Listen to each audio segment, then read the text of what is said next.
Deputy collector की नौकरी छोड़कर राजनीति में कदम रखने वाली निशा बांगरे ने आज छिंदवाड़ा में पत्रकारों को अपनी आप बीती बताई। उन्होंने कहा कि कांग्रेस ने उन्हें पहले विधानसभा और फिर लोकसभा में टिकट न देकर उनके साथ विश्वासघात किया है और एक महिला के साथ अन्याय किया है। निशा बांगरे ने कहा कि अभी मैंने कोई पार्टी ज्वाइन नहीं की है, लेकिन बाबा साहब के सामाजिक उत्थान के इरादों के लिए वह हमेशा काम करती रहेंगी।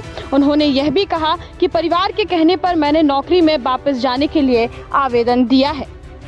ये बड़ा दुखद प्रसंग आज डॉक्टर भीमराव अम्बेडकर जी की जयंती पर हो रहा है कि कांग्रेस जो कि बाबा साहब अम्बेडकर की बात करती है, नारी के न्याय की बात करती है, दलितों के न्याय की बात करती है, संविधान की रक्षा की बात करती है, लेकिन उन्होंने किस तरीके से एक महिला के साथ में अन्याय किया है कि उन्होंने एक झूठा वादा करके विधानसभा में भी चुनाव लड़ने से रोकने का काम किया, लोकसभा में भी टिकट ना दे करके संसद में जनप्रतिनिधि बनने के मौके को भी उन्होंने खत्म किया है।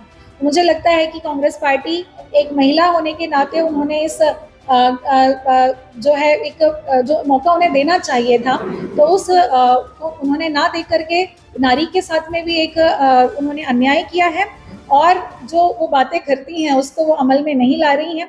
उन्होंने अपनी स्वार्थ और परिवारवाद बोलना चाहिए या जो भी उनकी नीयत है वो आज उन्होंने सामने स्पष्ट कर दी है। तो इन सब घटनाक्रम को लेकर के जो है मैं बहुत व्यथित रही हूँ। आप लोकसभा की टिकटों में देख सकते हैं कि कितनी महिलाओं को उन्होंने प्रतिनिधित्व दिया है, तो बड़ा मन व्यथित हुआ, तो उससे मैं बाहर आना चाहती थी और इसीलिए आज मैंने कांग्रेस की सभी दायित्वों से मुक्त होने का आवेदन दिया है।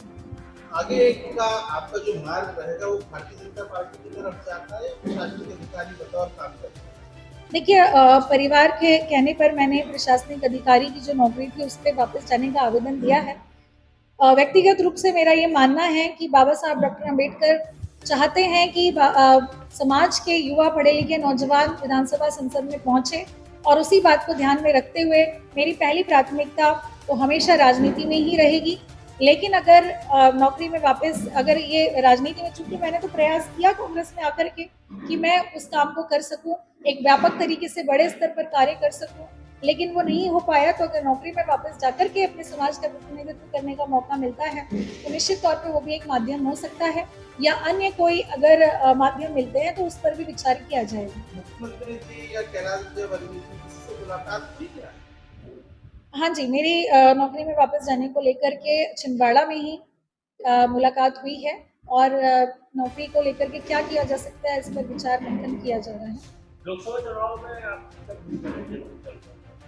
अभी तो मैं किसी पार्टी को मैंने ज्वाइन नहीं किया है, लेकिन हाँ, जो मेरे साथ कांग्रेस ने, कमलनाथ जी ने जो अन्याय किया है उसको मैं आज छिंदवाड़ा में बताने के लिए आई हूँ। जो महिलाएं, जिन महिलाओं की, जिन लोगों की संवेदनाएं मुझसे जुड़ी है, मैं बताना चाहती हूँ कि क्या घटनाक्रम मेरे साथ हुआ है, ताकि आने वाले समय में किसी और महिला या किसी व्यक्ति के साथ इस तरह का अन्याय ना हो सके।